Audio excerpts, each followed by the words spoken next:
Bonjour à tous, bienvenue dans ce premier 10 sur 10 de 2023. Toute l'équipe d'Anews Sécurité vous présente ses meilleurs vœux et vous souhaite une merveilleuse année.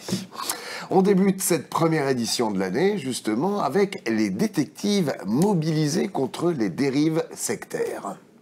À l'occasion des prochaines assises des dérives sectaires et du complotisme, le SNARP, syndicat des détectives privés, propose au ministre de l'Intérieur la collaboration de sa profession pour lutter plus efficacement contre les dérives sectaires.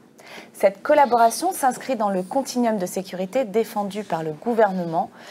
Les enquêteurs privés interviennent depuis plusieurs années sur ces problématiques d'emprise, soit directement à la demande des victimes de leurs proches, soit en collaboration avec les associations de victimes spécialisées dans les dérives sectaires. Les missions confiées sont nombreuses, rechercher des proches disparus captés par une secte, identifier et enquêter pour un mouvement qui n'aurait pas encore été signalé. Rechercher des éléments probants permettant de confirmer l'existence d'une manipulation mentale ou bien encore établir l'existence du préjudice subi par une victime. Les éléments recueillis permettent ensuite aux associations et aux professionnels tels que les psychologues et avocats de comprendre et d'analyser le mécanisme d'emprise utilisé contre les victimes. Des informations nécessaires aux victimes ou leurs proches dans leur démarche, que ce soit dans un dépôt de plainte ou par exemple pour solliciter des mesures de protection auprès d'un juge des enfants et du juge aux affaires familiales. Un CQP sécurité des grands événements a été validé. Oui, Séverine, France Compétences a agréé le certificat de qualification professionnelle participer aux activités privées de sécurité des grands événements selon l'article 1 de l'arrêté du 6 décembre 2022 jusqu'au 31 août 2024. Ce CQP, créé par la décision de la Commission paritaire nationale de l'emploi et de la formation professionnelle des entreprises de prévention et de sécurité, établit l'aptitude professionnelle des personnes qui en sont titulaires à exercer une activité de surveillance et de gardiennage dans le cadre de manifestations sportives, récréatives, culturelles ou encore économiques rassemblant plus de 300 personnes. Il a été plus spécifiquement mis en place pour pallier le manque de main-d'œuvre pour la Coupe du Monde de rugby et tout particulièrement, bien sûr, pour les JOP 2024. Cette carte professionnelle temporaire sera délivrée par le CNAPS après une formation réduite de 106 heures au lieu de 175, ce qui devrait motiver certaines personnes actuellement à la recherche d'un emploi. Des cours de drone à Deauville. À Deauville, 10 étudiants du lycée professionnel Saint-Joseph en première année de BTS Management opérationnel de la sécurité ont pu choisir l'option surveillance par drone.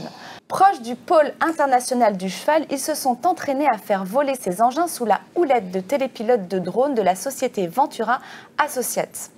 Les élèves ont également reçu des cours sur l'histoire des drones ainsi que sur les importantes réglementations en vigueur. Ce diplôme permet de former en 2 ans à des métiers d'encadrement dans la sécurité privée avec pour objectif essentiel la Coupe du Monde de rugby 2023 et les Jeux Olympiques 2024, mais aussi dans la sécurité civile comme la surveillance des plages ou des feux de forêt. Année zéro braquage de banque au Danemark. Et oui, le Danemark peut s'enorgueillir de n'avoir subi aucun braquage de l'une de ses banques ou distributeurs de billets en 2022 contre 222 il y a 20 ans. La raison ? Eh bien, les Danois n'utilisent quasiment plus d'argent liquide. Ils sont seulement 12% contre 59% en France. Chez eux, tout paiement passe par la carte bleue ou le smartphone. Un sondage maintenant sur la place grandissante de la sécurité privée dans le quotidien des Français. D'après une enquête honnête en partenariat avec OpinionWay, 84% des Français jugent que le personnel de sécurité joue un rôle primordial vis-à-vis de la sécurité des citoyens. Il serait même à 81% à choisir de ne pas se rendre à une représentation culturelle ou à un événement sportif s'ils ne se sentent pas en sécurité. Et 8 Français sur 10 estiment que la sécurité privée est un métier dans lequel il est possible de faire carrière. Chapitre cyber maintenant. Télécom Sud Paris va former des milliers d'ingénieurs cyber. Pour gérer et contrer les attaques cyber en constante augmentation, Télécom Sud Paris va effectivement former 10 000 ingénieurs cyber qui seront diplômés d'ici 2030 et développera une politique axée sur le renforcement de la formation et de la recherche au niveau national. Un fonds total de 4,4 millions associé à 5 acteurs académiques, l'Institut Mines Télécom et ses écoles, Eurecom, l'Université Paris-Saclay, l'Université Versailles-Saint-Quentin et Centrale Supélec. On va parler maintenant d'une cartographie de l'écosystème cybersécurité français. Découvrez maintenant la version 2023 de cette cartographie réalisée par la Fédération française de la cybersécurité avec le soutien de ses partenaires ROAM, APAV, Mission Écoterre, comme Cybergiant et AFNOR Certification. Vous trouverez tous les acteurs de cet écosystème de la cyber avec les entreprises de services numériques, les éditeurs, les IoT, les entreprises de la recherche ou les intégrateurs. La cartographie est téléchargeable sur le site de la Fédération française de la cybersécurité qui s'affiche magiquement sous vos yeux. On reste dans le cyber avec une première lors du prochain salon professionnel Access Security. Les 8 et 9 mars prochains, à Marseille, Access Security proposera un espace recrutement pour mettre en relation les exposants qui embauchent avec des candidats à la recherche d'un emploi dans le domaine de la cybersécurité. Le nombre d'emplois dans ce domaine étant évalué à 37 000 en 2021, devrait passer à 75 000 en 2025. Il y a donc des postes à prendre. Un autre document utile, Séverine, le code de déontologie des personnes physiques ou morales exerçant des activités privées de sécurité. Il vient de sortir en format poche, il est édité et disponible auprès du groupement des entreprises de sécurité. Vous pouvez le commander sur le site du GES afin de le remettre à vos agents. La Fédération française de la sécurité privée se dote de nouveaux statuts et d'un président délégué.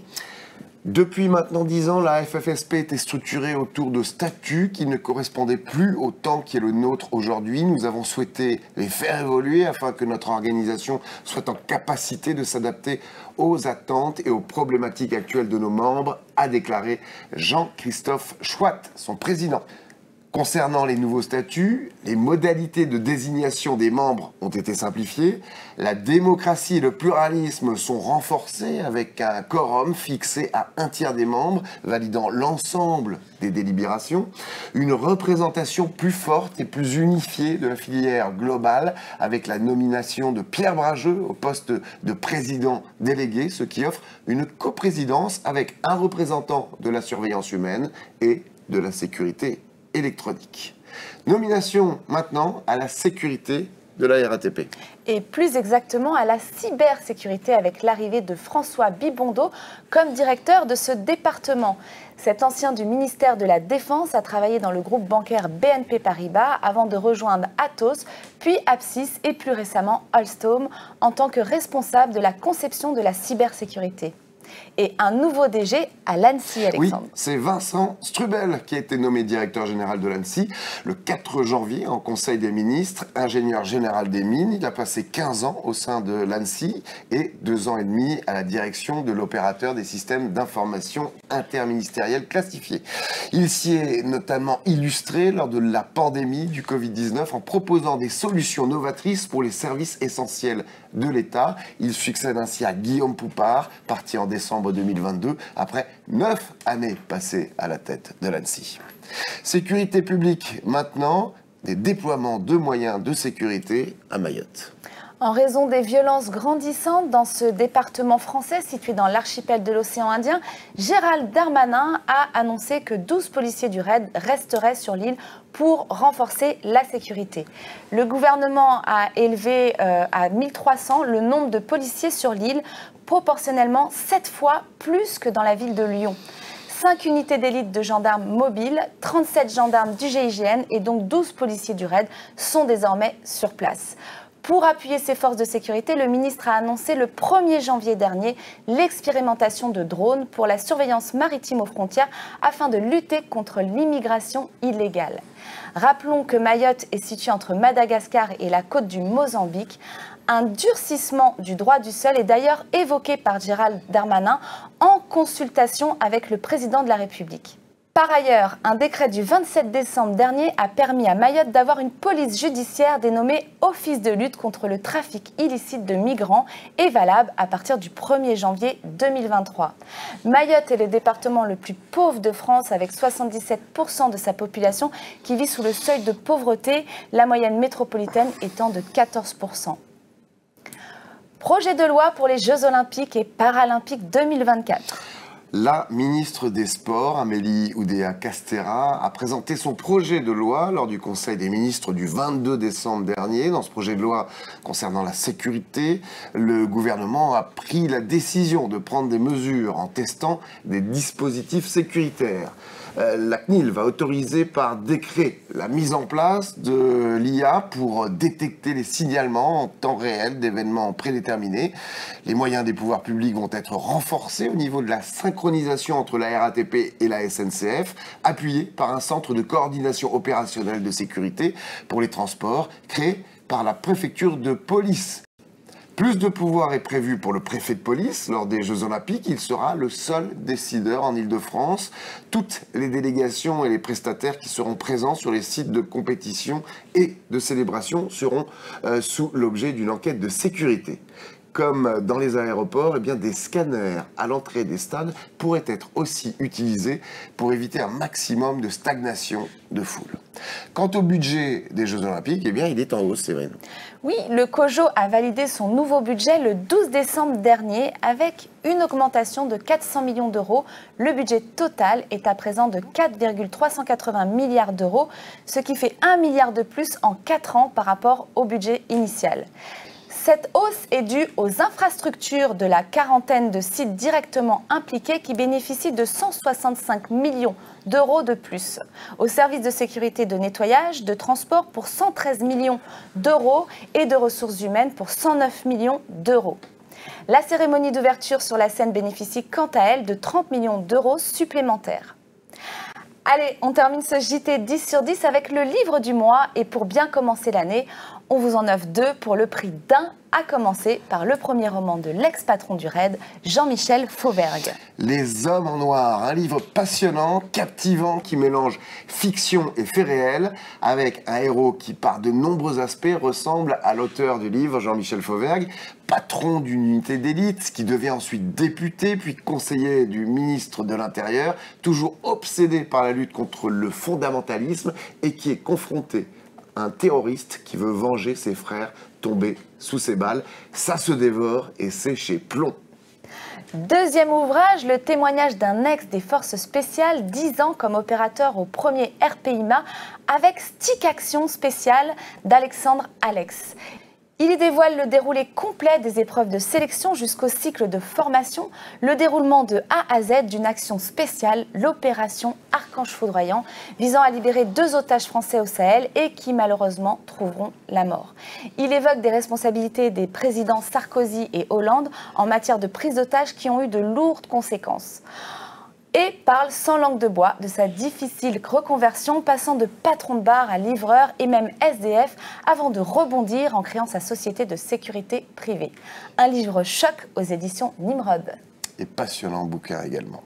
Merci à notre journaliste Baptiste Vinas. Merci à vous tous de nous avoir suivis. Toutes nos émissions et reportages sont à découvrir sur ANews Sécurité. Abonnez-vous gratuitement à notre newsletter sur le site pour recevoir l'info de la sécurité du lundi au vendredi. Quant à vos dossiers de presse, eh bien, ils sont à envoyer sur cette adresse. Rendez-vous donc maintenant le mois prochain pour un nouveau 10 sur 10. En attendant, prenez soin de vous. Ciao, Séverine. Au revoir Alexandre.